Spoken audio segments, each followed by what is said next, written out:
I came to Washington to help my country. I tried to join the Marines in Indiana, and it was the first year that women were allowed in the military. So I marched down with my best friend from high school, and they lost our paperwork. That's how they dealt with women at the time. After the third time, I said, God's telling me to come to Washington. And I had started the mansion here. Being a single woman, you couldn't get lines of credit, you couldn't get loans. And I just said, credit cards are it. Applied for 48 cards. $500 from some, $750 from some, $2,000 from others at between 21 and 28%. Didn't matter, if you have nothing, why not? I had tried to interview for a job with advertising agency, and he said I wasn't qualified. I was invited to an event. There were 2,000 people there, and there was one person in the center of the room that looked really interesting. It was the chairman of the board of Ogilvy and Mather, which was quite extraordinary, and talked for 2 minutes. And he said, you have more ideas than anyone in my creative department. If you ever come to New York, come see me. I want to hire you. So 2 days later, you better believe I was in New York. I sat in his office and he said, any concept that you come up that my creative department doesn't, I'll pay you what I think your time is worth. He started sending these gargantuan checks. So I helped Ogilvy create cause-related marketing because that's always been near and dear to my heart. You are born to do certain things in your life, and I always felt my role was to help other people. One of the projects was with American Express. He called me up and said, we need to do a national campaign that has no downside. You've got 8 hours. So I was on a flight to New York, and I happened to open up Time magazine, and there was a picture of the Statue of Liberty. And I went, bingo. I got to write the check for $1 million that went to the Statue of Liberty. It was the first corporate donor they got to restore it. What happens inside the walls of the O Museum and the mansion is really quite extraordinary. And it's about dare to be different. Anything is possible. It's pure magic. Everything we do goes back to helping other people. We are a nonprofit. Every year we've given away 600 to 1,200 rooms here, so it's a lot of people have been able to stay here. One of my favorite guests got a phone call from Detroit that Mrs. Rosa Parks had been beaten up in her home. She didn't want to go home right away. They flew her here right from the hospital. They thought she was going to be here just a few days while she healed, and I just bonded with her and became very close friends, so she stayed much longer. And I learned so much from her. Imagine walking around a 112-room mansion filled with all kinds of memorabilia and artifacts, each room completely different, finding secret doors like you're a little kid again, searching through it, and just having the time of your life. And that's really what happens here every single day. My name is Ted Spiro, and I'm the president of the Mansion on O Street and the O Street Museum Foundation.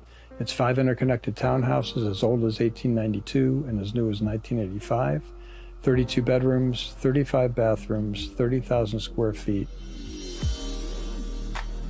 So H.H. Leonard's is the founder. It's my wife, and she came here from Indiana back in the 70s. So she came here with no money, no business background, no design background, and had the vision to create exactly what you see here. We are a true mom and pop. My wife and I live here. We do this 24/7. This is our passion. Every day is a great, great day because of all the incredible people that come through here. So for us, we are the richest people that we know. Not monetarily, but by the way we live our life. I mean, we wouldn't trade this for anything.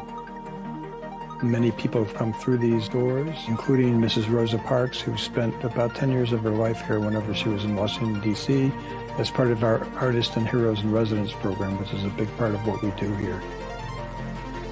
It's a magical house. People walk in the front door and they say, oh my goodness, what is this? And they haven't even seen the house yet. You have no idea what you're walking into. And because there are so many rooms and each room is completely different and filled with all kinds of memorabilia and artifacts, something here has to remind you of your past in some way.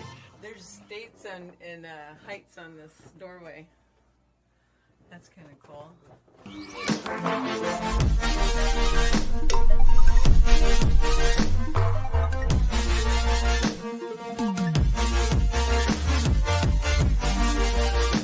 The house is alive.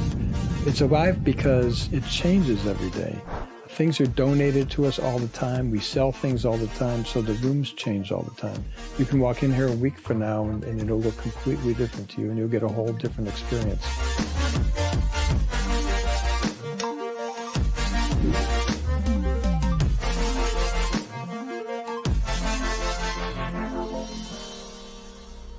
There needs to be more places like this that are out of the ordinary, and you can walk in, feel comfortable, and just have fun.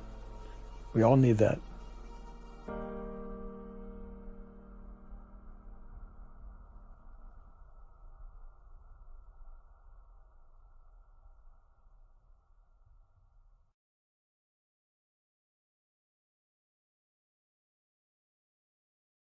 I'll go do that for a while. Hello, everybody. This is Ted from the Old Museum in the Mansion. We're here with Skunk Baxter on another one of our Artist and Heroes in Residence programs from the Mansion. If you haven't been here before, you need to visit. We are open 7 days a week. Go to oldmuseum.org to place a reservation and click on tours. Okay, that's my ad for the night. It's a good place to be because you can actually get away from the world. You walk through the door, you will meet somebody that you've never met before. You'll have a conversation that you've never had before, and you'll have an adventure that you've never had before. It's a great place to be. And hopefully it's a good one. Oh, it's always good. So we have a lot to talk about. I hope we can fit it all into the 5 minutes we have. Just kidding. Yeah, that was great, man. You take care. All right, have a good day. So, boy, where do we start? You were born here, weren't you, in Washington, D.C.? That's correct. 1948 at Columbia Lying-In Hospital, which I believe now is a condominium. Yeah, well, everything is. Aren't they all? Right? How long were you here? I was here until I was 9.5 years old and then moved to Mexico City. Wow. How was that? That was great.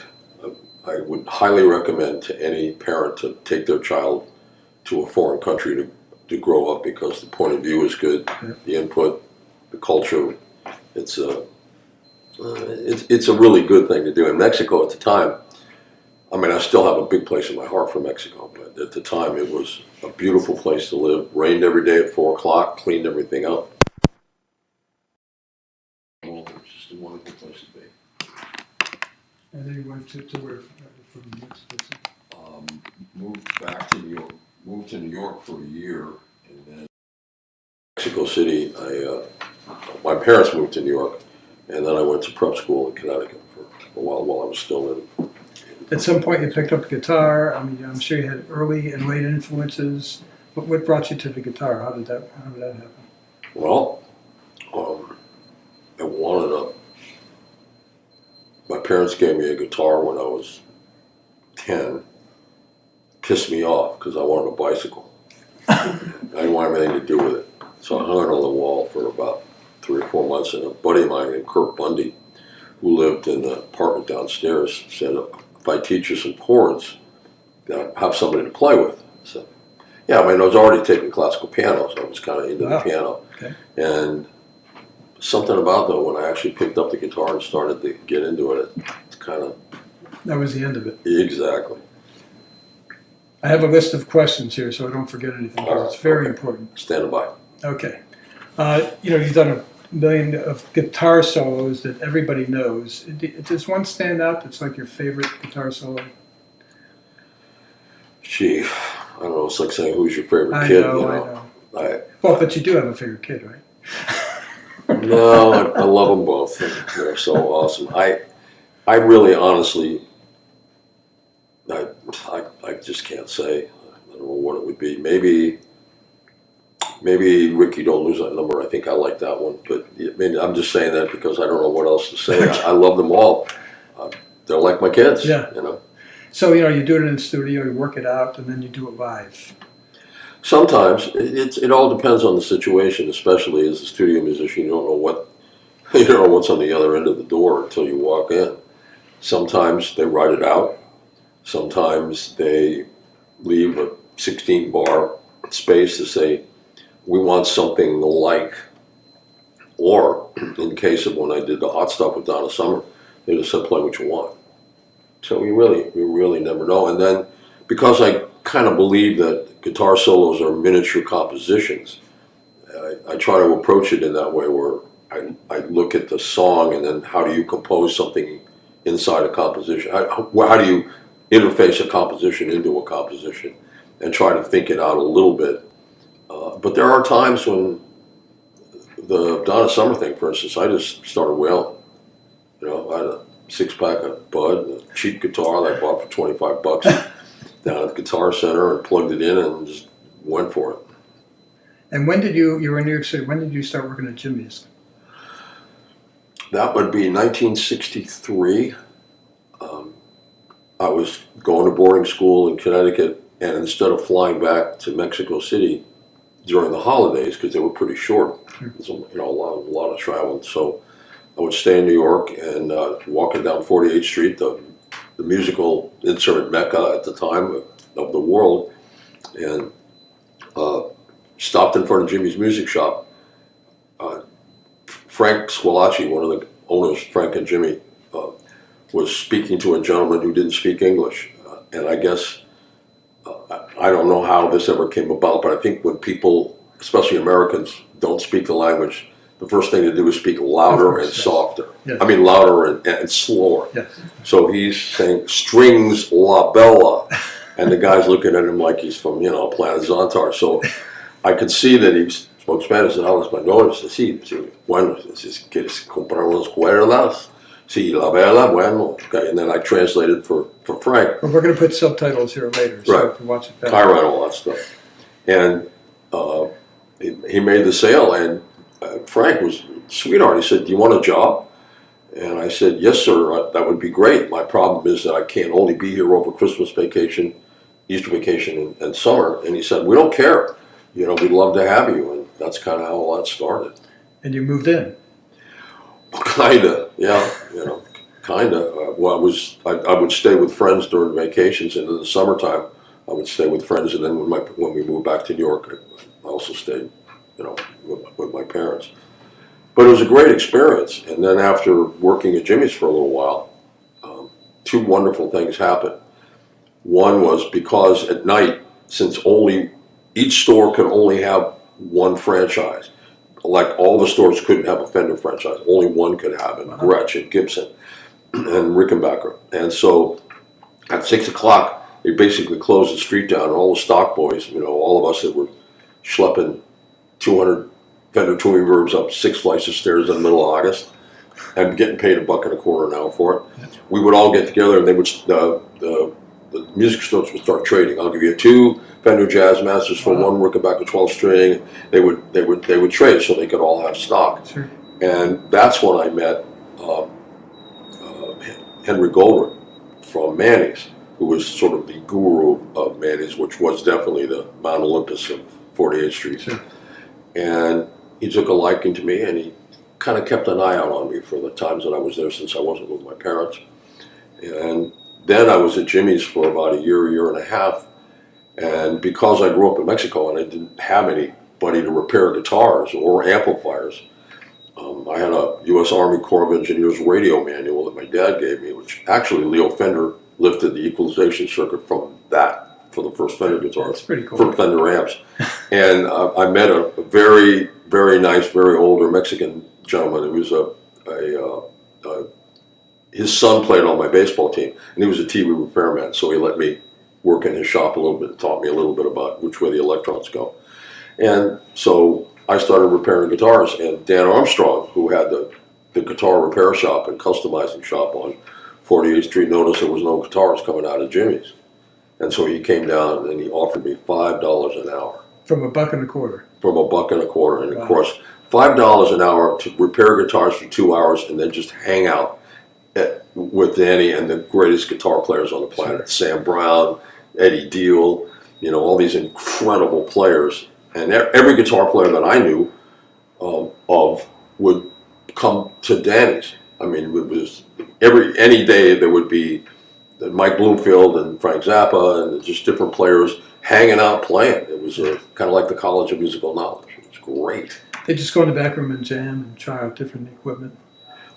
Yeah, I mean, we'd all, like I said, the joke was we'd repair guitars for a couple, 3 hours a day, and then the rest of it was just a hang. You know? That's where we met Randy, California? From Spirit.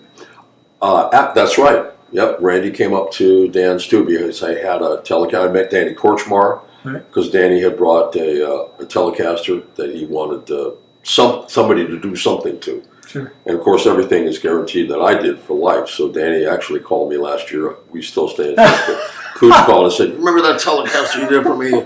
You know, they screwed it up. Oh, could you put it back the way it was?" I said, "Yeah, sure. That's no problem. Bring it over the house." Guaranteed for whose life? Yeah, we had that discussion. Yeah. Buck stops here. That's right. That's pretty funny. So, you were playing around. Were you playing with bands at the time? Yeah. Yeah, in New York, playing with a number of different bands. Played with a band called the Wild Ones. They were a band that was playing at Arthur's Discotheque, and the guitar player had married Sybil Burton, I guess. And so he was kind of not in the band, and they asked me if I would join, so I was playing in that band up and down the Jersey Shore and out on Long Island, and I played with a number of musicians. In your teens, right? Yeah, I'm just a kid. Yeah. I managed through a stroke of luck, Tommy Triggerino's uncle's brother or whatever the heck it is. I managed to get a cabaret card, so yeah, that worked out well. And played a lot of gigs. Just played a lot of, especially what we call casuals, weddings, bar mitzvahs. You know, I even played a bris one time. I didn't even know what it is until they told me, and I threw up in the chocolate fountain. And I was playing with the Vic Goldring Orchestra at the time. Vic explained it to me. I said, no, so I never want to hear that again. But one of the advantages of that was, at the time, there was something called a fake book, which was basically illegal music. They would take sheet music and bind it together and not pay for it. Right. Or I'm not quite sure how they worked that out, but I had stacks of these books, so I learned all of the standards. I mean, I was playing on High the Moon and on Three Doves, was playing all that stuff, all the stuff that you play at weddings and bar mitzvahs and parties and stuff. How about like you know, the whole thing? Everything. I mean, there was the chart for that too, and that was a B flat, as a matter of fact. So the saxophone player and the clarinet player could play, not klezmer stuff. So years later, I remember I got a call from Les Paul. And Les said, "Hey, Skunk, I need you to play with me on this VH1 special." I said, "Sure, Les. I mean, why is this?" "You don't need these guitar players, these damn songs." I said, "What songs do you want to do?" He said, "Well, you know what I want to do. I want to, do How High the Moon, and I want to do, Baubles, Bangles, and Beads. I want to do the standards." I said, "Sure.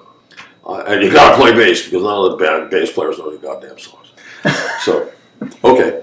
And I realized that there were so many of my contemporaries that never really had that experience, and so didn't have that opportunity to go to that college of musical knowledge, playing at the Tivoli Terrace on Long Island, for somebody's bar mitzvah, and playing all these tunes. So it was a wonderful experience for me, and to this day, combining that with the wonderful jazz record collection that my father had, it was really like going to music school. It was amazing. Sure.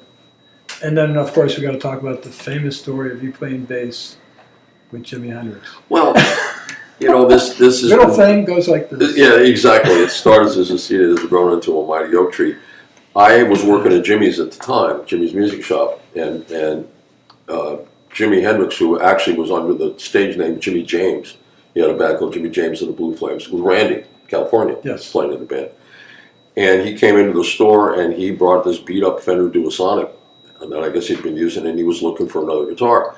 And I had done a custom job on a right-handed guitar, strung up and set up for a left-handed player, and the guy never showed up. So it was back on the rack, so he seemed like a really nice guy. Yeah. So I just traded him even. Of course, Frank docked me 3 weeks' pay. That was still getting $1.25 an hour. And he came back for some strings, and he said, "Listen, if you'd like to come down to the Cafe Wah and check out the band," I said, "I'd be great." And the bass player was late, so they had to go on and they had to do something. So I said, "Sure, happy to do it." And that's a now famous story. Yeah, it's become like I went to the moon with Jimmy, and we went to Mars, and we had children, and all that stuff. Well, if they're dead, anything could have happened. Yeah, that's true. That's true. So the audience needs to know a few things right now. At one point in time, Skunk stayed at the mansion more than any other guest we had in history. Wow. You were the most stayed at room in mansion person. The stayed the most guy. The stayed the most guy. Right. And he also did a number of things for us. I mean, in fact, today, Right. today alone, he fixed the door, he fixed the toilet, and another toilet's half fixed. Yeah, I'm almost there with that. It's got a new flow for it. We had a salesman that came to us. He just kept bothering me, and he liked music a lot. And I said, "Fine, we'll have a meeting." So he came into the amnesia room. Right. We were talking, and there was Skunk with a couch upside down, fixing the little wheel on the bottom of the couch. And the guy's talking to me, and he keeps looking over. He's like, "Wait a minute, is that Skunk Baxter fixing the couch right next to him?" Yeah, well, you're here, and you guys gave me the government rate. Right. So I figured I'm going to earn my keep. And I do remember I got snowed in for about 3 days when we had a huge snowstorm. And I think it was the only one at the mansion at the time. And I discovered a roll of coax. And Mistake. well, yeah, because I wasn't getting the cable channels that I wanted. So I figured I'd wire up the joint. Why not? I had 3 days with nothing to do. But the opportunity, and I consider it a privilege to contribute. I mean, you did me a real solid favor. You were not at the time, as far as I knew, ever giving anybody a government rate. So you were kind enough to reach out to me, and I figured, well, hey, I'm here. I'm gonna work when I got the time. Absolutely. One more story, I have to tell it. So we had this corporate retreat, as we do here, and it was 5 o'clock, and they were ending, and they decided to have a happy hour that we weren't prepared for. And I grew up in the 60s. We didn't do alcohol. So I don't know anything about alcohol, serving alcohol, as my wife will attest to, because she's typically a bartender here also. But as I looked at the cameras, I saw Skunk walking in downstairs, and I ran to him and I said, "Do you know how to bartend?" And he said, "I'm a rock and roll guy. Yeah. Of course I know how to bartend." I said, "Help." So we went behind the bar and started making these interesting martinis that everybody just raved about. You want to talk about that? Well, as the U.S. Marines say, you improvise, adapt, and persevere. So I figured I had to do something that would be special for the people who were having these the old mansion martinis. So I usually carry these little Listerine breast strips with me. So I cut off a corner, put it in the shaker, and then started pouring. And people were going, "Oh my God, this is hint of mint. This is incredible. How do you make this?" It's family secret. I got to talk to Ted. And I must have mixed 150 martinis that night. I mean, it was amazing. It kept coming back. But hey, it worked out well. And they kept saying, they were whispering in the back, "That guy looks familiar. Who is that guy?" And then when they found out, we always have these guys just walking in off the street. Sure. Why not? I got nothing to do. Another time you just walked in off the street was our 25th anniversary. We back in 2005, Paul Williams got married up in the penthouse and came down and performed. And we had another really young artist named Joe Bonamassa. Oh, wow. So Joe Bonamassa was playing, and his father was in the house. And Skunk was there, and we asked Skunk to, actually my wife came up to you and asked if you could play with Joe. I said, sure. And you did. And my wife and I were standing with Joe's father, and he started weeping. Joe had a similar experience. His father owned a music store out on Long Island, and that's how he learned his craft. And he would be playing in the back, and people would be walking, wow, who is that guy? He's amazing. They go back, and there's this 12-year-old kid wailing away on guitar. But his father said that was such an important turning point for him to be able to play with you, and he just never forgot that. Well, it was an honor for me, number one, because Joe's a great player, and it was just, not only is he a great player, but there are a few musicians in the world who understand etiquette. And there's a musical etiquette that I'm afraid is not as prevalent as it should be, where you actually listen to the other player. You don't, it's not everybody solo all the time. Joe used to say, yeah, everybody play lead. He hates that too. I don't blame him. So I listened to him play, he listened to me play, and by the time we had gotten maybe 2 minutes or 3 minutes into what we were doing, we'd already sort of learned enough about each other to actually play together and do something together. And the fact that his dad was that pleased and was that happy, and I was thinking about my dad at the same time. I mean, it was a real special moment. Sure. And thank you for, I guess nobody knew it was going to happen, but the opportunity to happen, that was one of the highlights for sure. That happens at the mansion every day. That's what I said before. You guys got to come down and check this place out. So let's go into the Steely Dan days a little bit. Okay. You were on the first 3 records. Yep. And they were actually a band, as we were saying earlier. That's correct. As opposed to studio musicians playing whatever they want you to play. What was like touring? Even though all of us were working I was doing sessions as a studio musician, but yes, it's true. We had a real band where the musicians interacted. And I did an interview this morning with a gentleman in Texas who said, same thing, he understood how the dynamics had changed. But when you have the opportunity, listen, I have nothing against studio musicians. I am one. I'm a sensitive artist. Where's the check? But, right. I've done a million recording sessions, but when you play and perform with the same group of musicians over a period of time, something else happens. It's like cooking, I guess. It's the passage of time that creates something. Sure. And for those first 3 albums, especially the first 2, there was that band vibe. And unlike what seems to be the prevalent mythology, Steely Dan toured quite a lot for about the first year and a half of the existence of the band. We played a lot of shows. You like playing live? I love playing live. Yeah. It's an incredible experience because it's the opportunity to have a conversation. Yeah. Somewhat one way, but an audience, certainly the energy, the nonverbal communication that you get, it becomes a two-way street, and it's an exciting experience. It's uplifting. And, recently Lee Sklar was here and playing. There were 3 people in the band, and just at the mansion, and there were 50, 60 people there. And after the show, he was talking to everybody and said, "Oh my God, I just got off tour with Phil Collins, right. And the audience is way down there. You don't even see them. They're playing these big stadiums and things, and you forget that intimacy. And that's what happens here when you play. You're with the audience, typically, non-COVID times, and you get that interaction. Well, it's like this thing that happened with Joe Bono last night. Yes.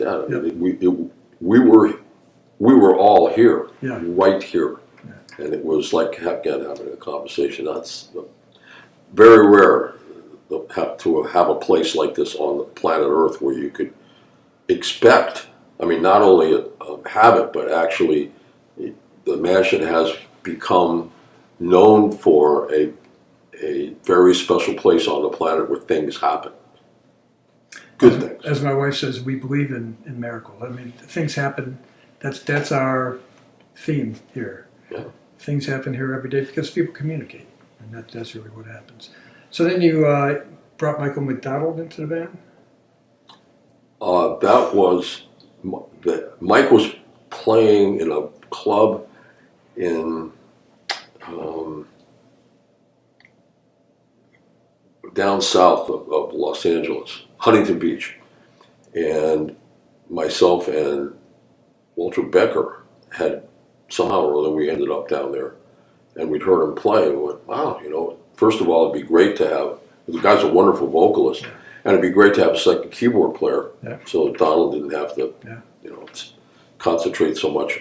Not that he wasn't a great player, but just to loosen up a little bit. Or a great singer, And tremendous. So he came into the band, and at one time, the actual traveling Steely Dan band was the core group, plus Michael, plus an incredible singer percussionist named Royce Jones, who, when he walked out to sing Any Major Dude, no matter how many people were in the house, it became a club.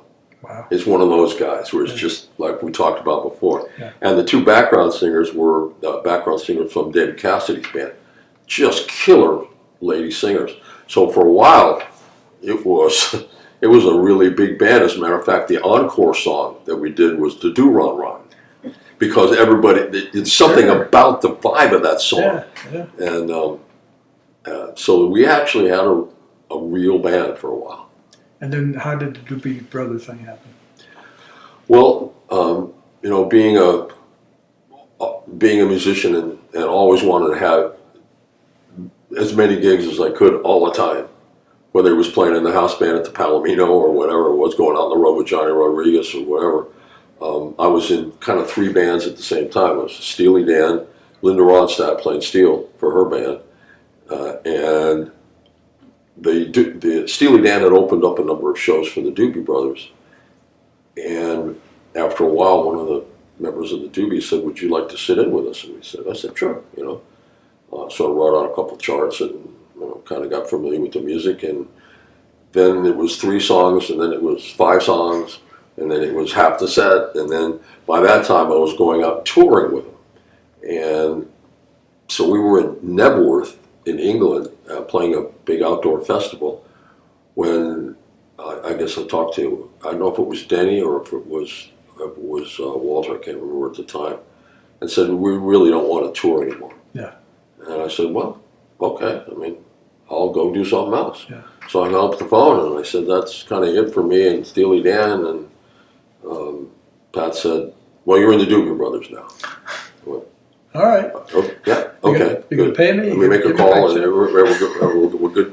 Check, we're good to go. Okay. And that was a wonderful experience as well. And then when Tommy Johnson started having some serious health problems, one day he actually couldn't go out on stage.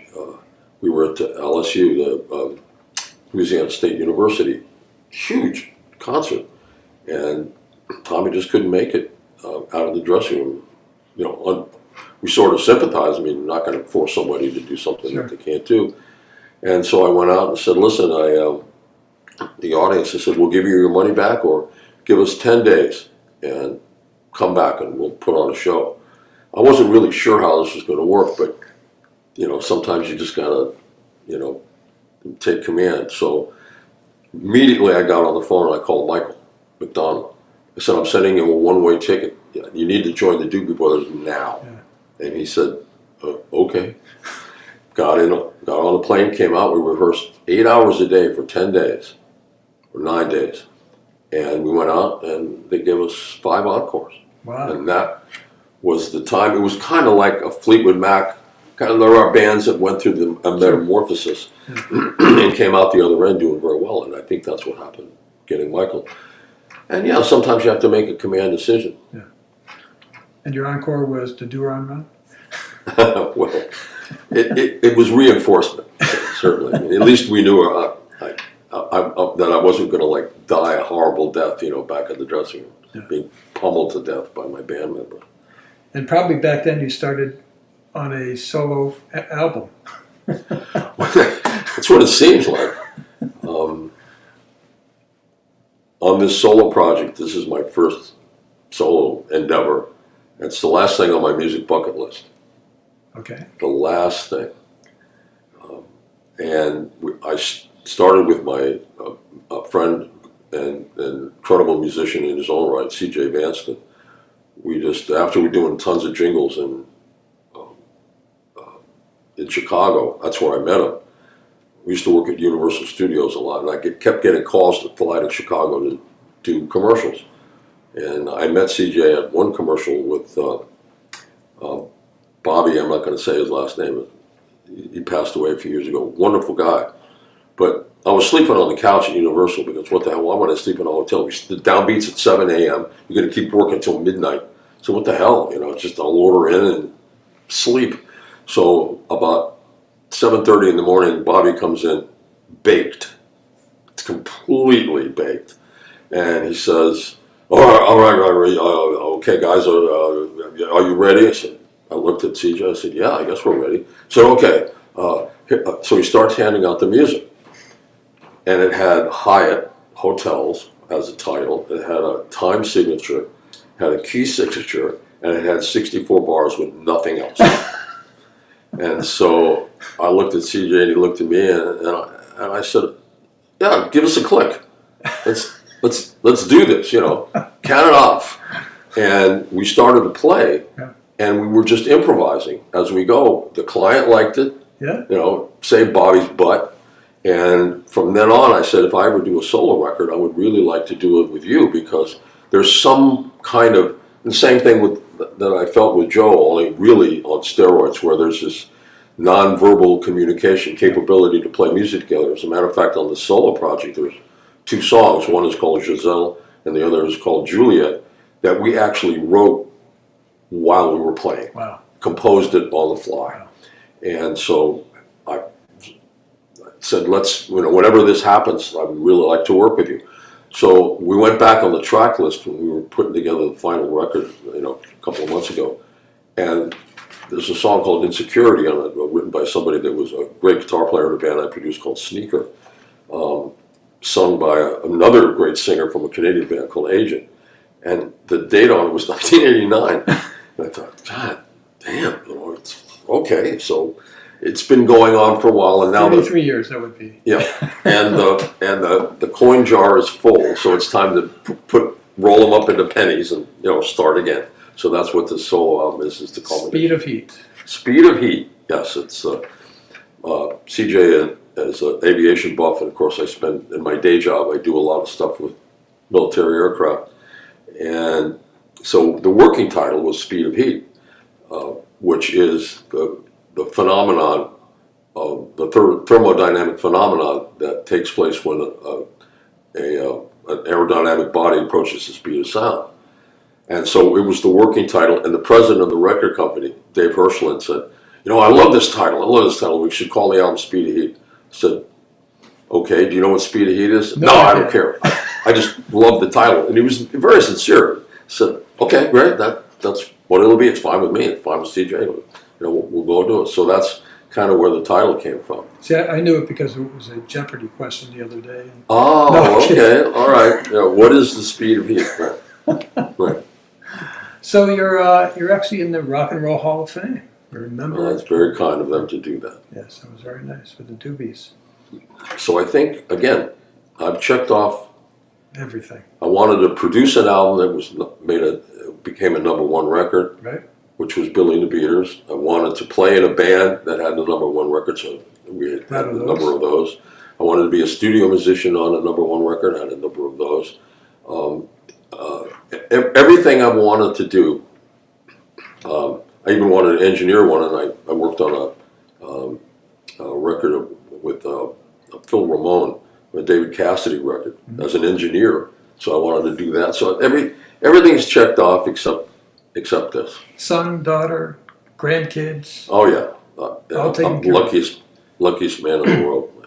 My daughter is just a gem. As a matter of fact, the first time she heard Juliet on the record, she said, "That's a sunrise, Dad." And I said, "Wow, I think you're right."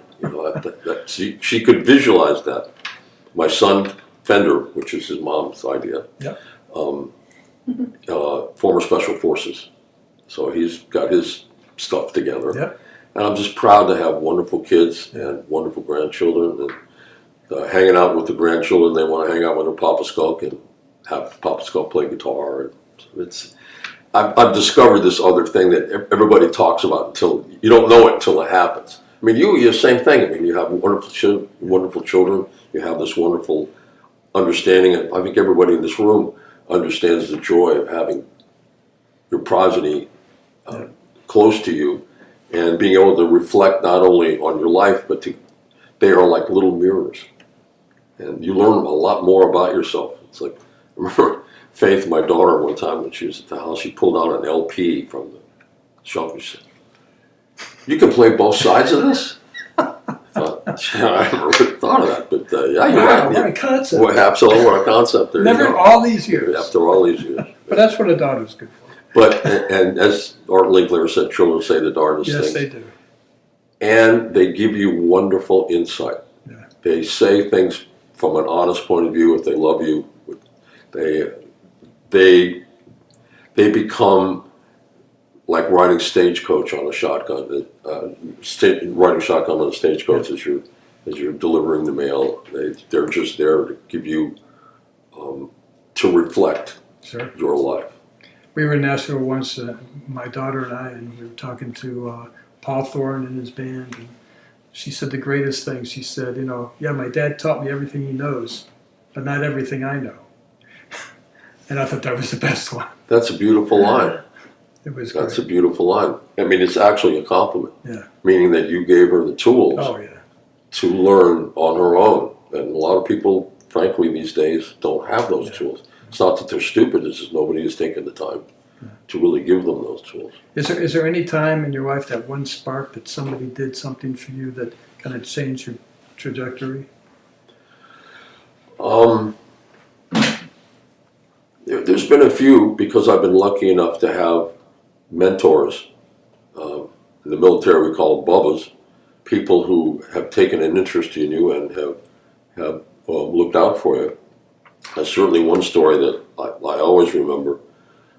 Again, I got to meet and get to know Henry Goldrick, who was running Manny's at the time, again, because we were doing all the work on 48th Street. And years later, and Henry was known as kind of a gruff guy. I mean, he had a big heart, but he never wanted anybody to know it. So you walk into Manny's and you get 15 seconds with a guitar or an amplifier. You got 15 seconds to get out of my store. Oh, that's great. But he's selling 32 reverbs a day, so it's really not, a problem at 40% off. So it's really not a problem. So years later, I walked into to Manny's. I think I was playing with the Doobies in I was at Madison Square Garden or Long Island or somewhere. So I walked and said, "Hey Henry, how you doing?" I said, "Oh, Skunk, how you doing?" I said, "You got anything new and exciting?" And he goes, "Damn it, Skunk, you can endorse anything you want. What the hell are you asking?" So he reaches and pulls down an ovation and says, "Take this, get out of my store." So, but with love. Oh, yeah. With love. So I went back about a year and a half later, because I was in New York anyway, and I went to talk to Henry. I said, "I need to talk to you." And it was on a very busy Saturday afternoon, and he said, "Okay, let's go upstairs." I mean, it's like, so I don't care what's going on here. Let's go upstairs. Obviously, it's important to you. And so we went upstairs on the third floor, in one of the stock rooms, and sat on a couple of amps. He says, "What's on your mind?" I said, "Well, I've had an opportunity to work for the U.S. government, give something back to my country. I had learned from my dad, who was 5 years active military, 20 years reserve, and had been brought up as a patriot, love for my country, love for democracy. And I've kind of started in on it, but I have a lot of people, especially out on the West Coast, musicians and stuff, who are very, very upset with me. For some reason, that you shouldn't do that." And he said, "Do you believe in what you do?" I said, "Yes, sir." He said, "Well, tell them to go pound sand. If you believe in this, I believe in you, and you need to go do that. He said, you need to go do that." I'll never forget that. And so I had people like that in my life in various stages who were there to support me and give me good advice. Yeah. Very cool. Yeah, I'll never forget that. I'll never forget the look on his face. I'd never seen a look quite like that. He had really given some thought. And that changed your life.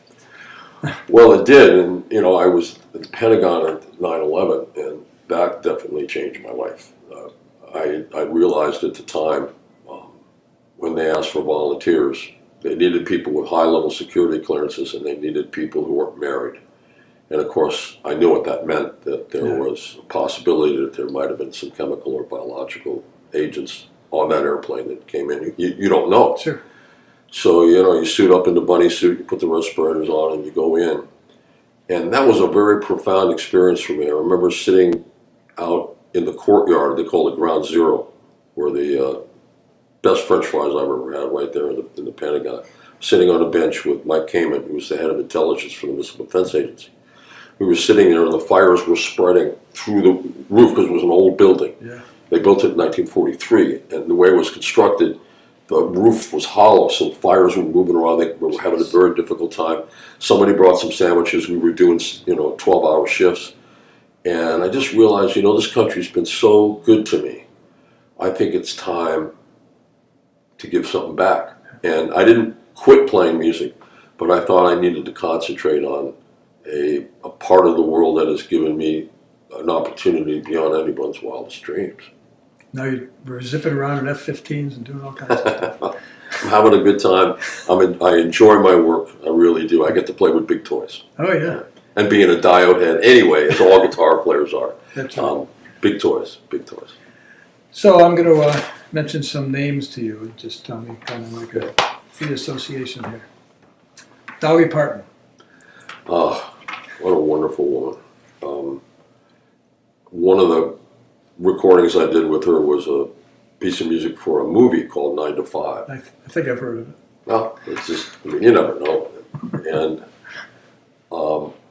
I'm not going to tell the story because in its entirety, but she was dancing around and certainly made her presence known as she was putting down a scratch vocal.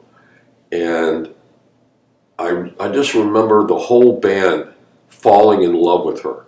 She was bringing, and she was, we were studio guys and we were, working, but she would bake cakes and cookies. I mean, this was like, working with an angel, and it turns out that she is an angel. Yes. The things that she does. Yes. And one of the most amazing musicians and human beings I've ever met. So working with her was a joy. And then, she'd bring in like a pie or, bake a cake or some cookies and stuff.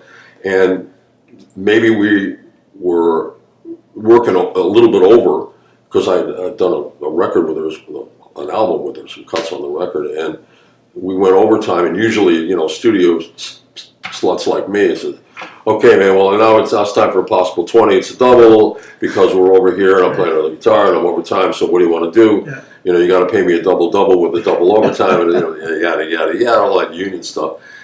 Not with her. We just stayed until it was done because of her presence, of her, the kind of person that she was. But the big question is, how does she play with those fingernails? I don't know, but she has would you hire her for a recording session as a first call guitar player? No. But in the same way as every time I produced an album, no matter who it was, whether it was Nazareth or Billy the Beaters or Stray Cats or anybody, I would call Steve Cropper. Yeah. And even if he didn't play, I just wanted him in the room. Sure. There was something about his musical presence. Yeah. And we were talking about before all the spirituality of the fact that human beings are broadcasting and receiving on the electromagnetic spectrum. Just sitting in the room, you could feel the difference. Yeah. And Dolly was like that. Just whatever instrument she picked up, it could have been a cowbell, it could have been a triangle. She used that as a conduit, and it was magic. It is magic. Richie Havens used to stay here with us, and we'd go down to the blues club here and watch him play. The same thing. You watch his foot tap, and you felt it. Everything. You worked with Richie too, didn't you? Yeah, a number of times. And he called me once. He said, they offered me all this money to do a commercial, and I said, well, so what's the problem? He said, well, I don't want to sell out. I said, Richie, I'm doing jingles, 24/7. It's not a sellout. As a matter of fact, if you want to look at it from another point of view, it's a 30-second hit record. It's an incredible skill to develop. It's good. It's a good thing. Yeah. It's using your skills. Sure. And he started to make a fortune off doing jingles. Oh, great. Commercials, yeah. Because fair enough. I mean, I guess we're all from the 60s kind of, gee, man, I'm not selling out to the man. Yeah. Really, come on. Use your skills and use them as best you can for anything. You are the man. We are over 30. Yeah, exactly. And he was a wonderful human being as well. We had some very interesting conversations. He was a lot deeper than, I don't know if it's a question that people give him credit for, but not a lot of people looked at him as much more than a musician. Yeah. He had He didn't have a strong grasp of history, but he had a real strong grasp of the human condition. And he had a lot to say about that. Judy Collins. Again, showing up for the session, okay, he said, that's what I kind of get. All right, I got, what do I got to do after this one? I got a movie soundtrack with Jimmy Horner, but yeah, okay, so you go in there and play with her, and then again, it was the same thing. As soon as she started, it's like Joni Mitchell. This is just this magic. The lady singers that came out of that time, again, the 60s, Yeah. I'm not sure people really gave them as much credit as they should have. Now Joni Mitchell is being given the due. Linda Ronstadt. And Linda Ronstadt, the due that they have. As a matter of fact, I remember having Joni Mitchell and I used to go have breakfast together once in a while. And I brought Slim Jim Phantom, the drummer from the Stray Cats, his son TJ, who's my godson. He was only like 9 years old, so I brought him to the breakfast with me. And when he came back, he said, "She's huge, beautiful." And I thought, that's like a lyric. That's what a beautiful. I couldn't. Hard Day's Night. I could not have thought of something better. And Judy Collins, Joni Mitchell, Joan Baez, all these ladies that I had a chance to work with were all huge, beautiful. They just had something. Linda was magic. Yeah. She'd just get up there on stage in her bare feet and kind of take her home. Well, what I didn't want to do, because the band that we had at the time was thermonuclear. It was Richie Haywood on drums, Right. John Boylan on keys, Andrew Gold on guitar, me on pedal steel. I mean, this band was a steamroller. As a matter of fact, I think she finally said, "Listen, I love you guys, but I can't do this because I feel like I have a hurricane at my back every time I'm going on stage." I said, "Well, we love you. It's fine, But she, again, had the voice of an angel and was very unassuming in the sense that she was willing to put the responsibility for your part of the music on you. She didn't say, "Well, and I want you to, when we get to bar 15 here, and you take the coda, and then, you repeat this, and what I really want you to do is play a third of the bass." Sure. No, it's just, give me what you have. Yeah. And I'll do it. And to watch that was phenomenal. I mean, I even played congas on, I think it was one of those evening or late night rock shows on the weekend, in concert or something like that, or midnight special, because that was on the record and somebody had to do it. And I figured, this is Linda. Yeah. I'll do whatever you need. Speaking of beautiful women and beautiful voices, Joe Cocker. Wonderful, and a wonderful human being. As a matter of fact, my music partner CJ, actually produced the Joe Cocker record and did a beautiful job. A very nice guy. Not your tip. Again, people have a vision of him, or have what they think he is, and he's not. He wasn't that sort of off the wall, scattered human being. He was a very, very together man. Obviously he had some demons that he had to deal with. Everybody has demons they have to deal with at one time or another in their life. But his style of singing, to me, was, I guess the only way I could describe it is thermonuclear, because there was no boundary. And to be able to see somebody like that wasn't afraid. Yeah. A lot of people go, well, just one of those things, it's a club or something like that. Joe would just to me, watching him do his thing was like lighting dry grass. It's just, okay, all right, count it off, and we'll keep up. I mean, other than Linda, who was just trying to keep from us blowing her off the stage, he was like, follow me. Wow. But what a voice! He's an instrument, basically. Yes. Definitely, that's a great way to describe it too, because he didn't. I guess when I say he didn't sing, he played his voice. Yeah. I guess is the best way to describe it. And having somebody like Leon Russell, who is the ultimate studio musician. He played on 1,000 records, and then taking Joe to the next level. Absolutely. And the two of them together, I mean. I give CJ some credit for that too. I think that in a lot of ways he seems to be kind of like the Leon Russell of this project, where he has pushed and really given me a tremendous amount of support. So I think there's something to be said for that. Yeah. It's like a musical chief of staff. Yeah. Okay. If it works. Okay, Barbra Streisand. Amazing singer. Just when she opens her mouth, amazing singer. What'd you work on with her? I did a couple of albums with her, and I worked on a movie soundtrack for The Eyes of Laura Mars. Mm-hmm. And so again, that was just, studio stuff. Yeah, show up. Okay, we're here. Most of the artists that I worked with were great people. There were only a couple of them that were, difficult, but that's part of the job. And I got to know people like Hoyt Axton, and people like that actually became friends. I had gotten to be friends with Leo Sayer, just going in to do sessions with him. Different players, J.D. Souther, who we became friends doing a bunch of stuff. He working on his records, became friends. So it was it was like a social club, a way to make good friends. And you had scar tissue here, right? You had Lee Sklar. Again, we were all doing sessions together, and we became friends. And the artists that we worked for, we became sort of a magnet. Yeah. Cooch and different folks, Greg Bissonette, and different folks to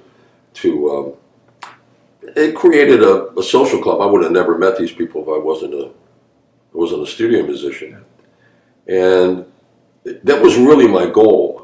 I'm very proud of the work I've done with the Doobie Brothers and Steely Dan, even Ultimate Spinach and Linda and a number of the different bands I've played with.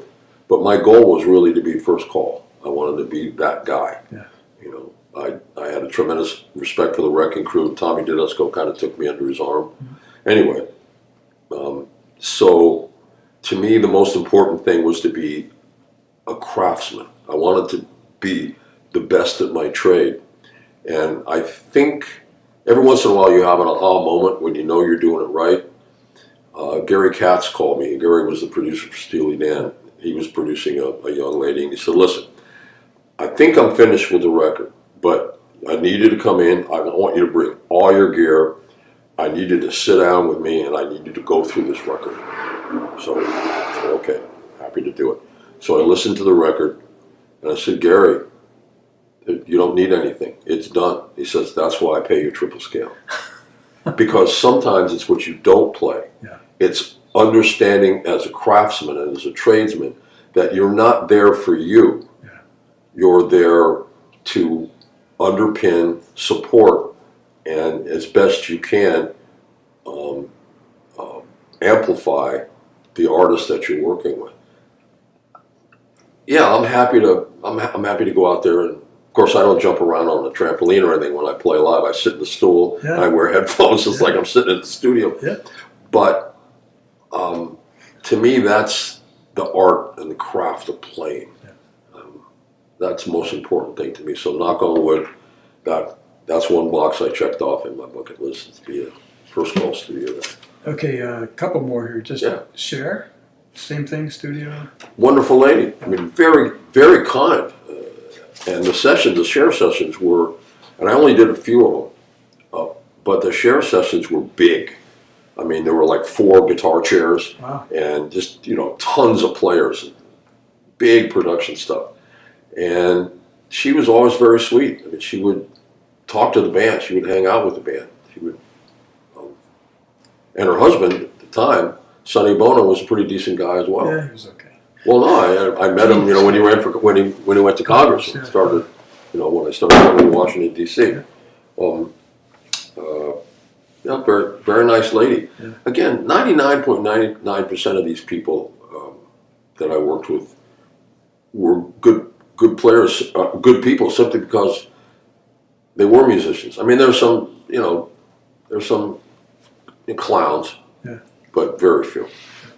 Did Sheriff change her clothes every song? No, no. And she actually was a worker. There were many times when we would cut tracks where she wouldn't be there. Yeah. And that's fair enough. I have no problem with that. But when she did show, she was engaged with the band, engaged with the musicians. And the Blues Brothers project, that had to be a lot of fun. Oh, Crapper was in that, right? Duck Dunn. Who was in that band? It was the Booker T and the MGs band. Yeah. Was Crop, Steve Cropper, and Duck. Yeah. And Dan Aykroyd and I had become friends. He was an aviation buff as well. Mm-hmm. So we become pretty good friends, and he had invited me. He would always invite me to any opening of House of Blues to play with the house band. And he had invited me to be in the Blues Brothers 2000 movie, which was, talk about a lot of fun, great players. If you only had one, if you were a music teacher and you only had one opportunity to expose your students to American music, well, not even, because there were other English musicians there too. You only had the opportunity to expose them to one thing. If you played Blues Brothers and Blues Brothers 2000 for them, they would have a comprehensive history of popular music, from good popular music from the 1950s, including everybody from James Brown to you name it. Oh, yeah. Stevie Winwood was there too, so you had the folks across the pond. I mean, it's a killer band. Yeah. That's what it's all about. We were the Louisiana Gator Boys. Absolutely. Well, I think I went through all my questions. Okay. That's all I need to know. I'm standing by, amigo. Just one last thing about your record, Speed of Heat. Long time coming. Yeah, It's coming out in June. And the vinyl will come out in September. Okay. We're going to do a double album. The record company was kind enough to say, well, instead of you having to, throw some songs overboard, we'll go with the double vinyl album. I've got to tell you guys, you've got to hear it. I mean, the first time I just put it on, and each track, it was you did a good job. Well, again, I appreciate the comment. CJ did a great job. Yes. The other players that played on it, Johnny Lang played his butt off. The single that's out now, Bad Move with Clint Black, the whole idea of having guest artists on the record was, I'm not going to, if you want to come on the record, there's two things you have to do. Number one, you have to write with myself and CJ. And number two, you have to be willing to do something you've never done before. And when you listen to Clint, you go, it's Clint Black, but what? Wait a minute, what's going on?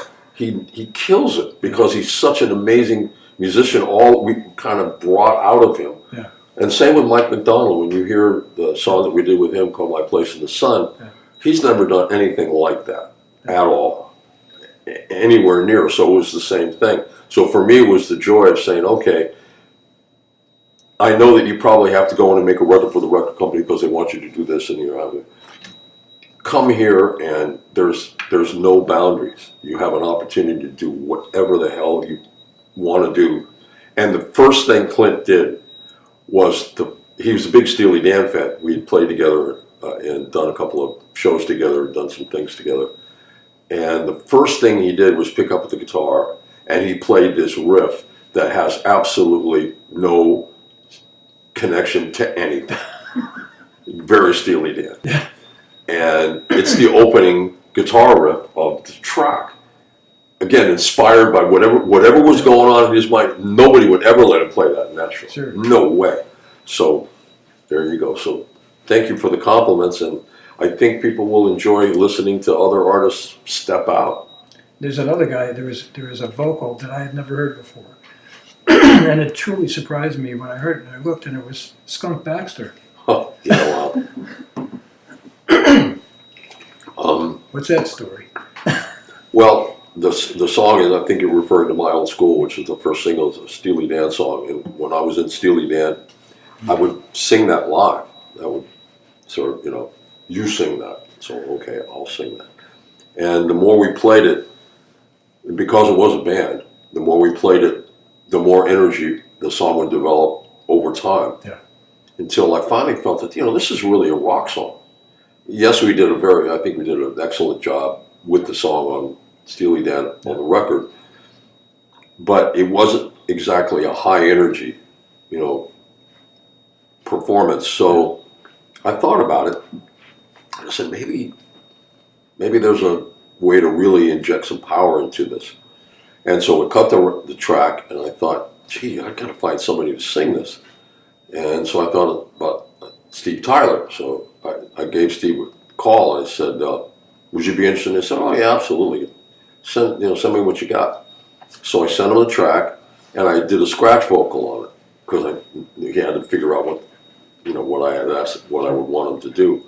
And so he called me back and said, this is kind of cool. I said, but who's singing on this? I said, well, it's me. I said, but I just did it as a scratch vocal. He said, well, what's the matter with you? Why don't you sing it? I said, what do you mean, why don't I sing it? I'm not a singer. You're a singer. Yeah. And he said, well, don't be stupid.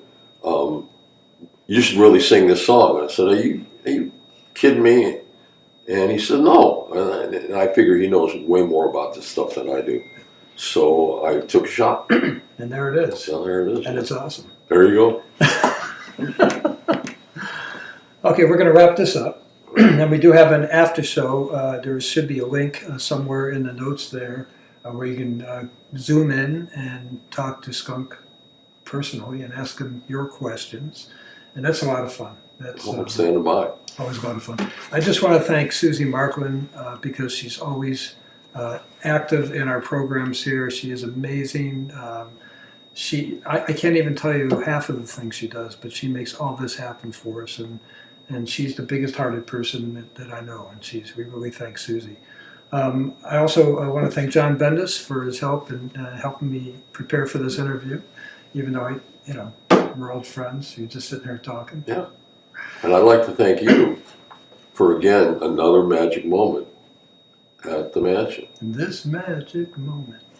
Great song. And of course, my wife H, who without her, none of this would be possible. H stands for heaven, Absolutely. She's an amazing woman and person, and all of those things. Amazing human being. We just had our 19th anniversary together. Congratulations, my friend. And you got really lucky. Every day is magic. Yeah, she's incredible. Thank you. So we're going to sign off now. Please visit omuseum.org, omansion.com. Come and visit us. We're available every day for tours.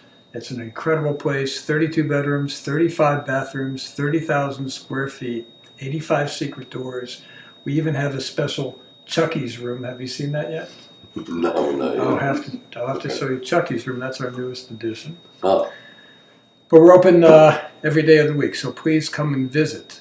You will not be disappointed. And even today we had an event, and Skunk showed up, and walked around, and everybody got to meet him. Delightful. It was fun. One of my favorite places on the planet. So stay tuned. I think there's somewhere you can sign up for the Zoom after party, and we'll be there in just a few minutes. You can just see a little short video, I think, until then. So as we started, hang on. All right. We're going to do this? If you want to, my friend. I'm 67. How old are you? 73. Okay. I don't think I have a chance. You ready? I'm using my both hands. There you go. What old guy? Take care. We'll see you next time. Take care. Ex-cop, what do you...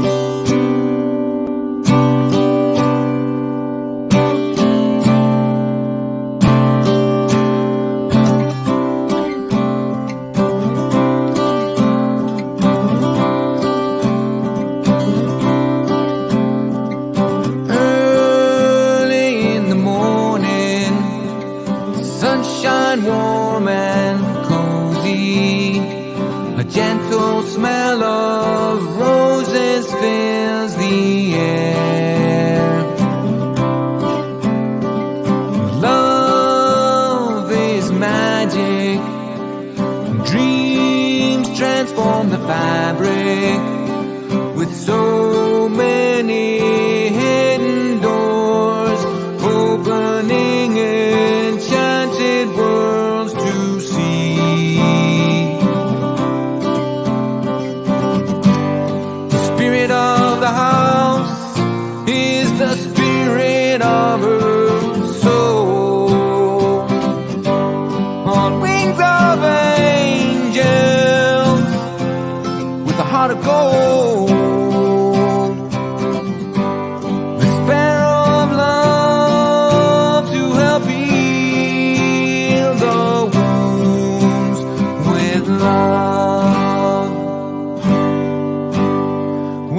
Lady H moves with spirit and grace, longing to bring peace to those in need.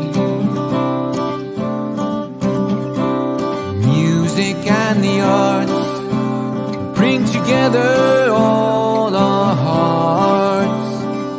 Join in the joy or pain, shelter from a raging, raining storm. Spirit of the house is the spirit of her soul. On wings of angels, with a heart of gold. Sparrow of love to help heal the wounds with love, with love, with hope and love.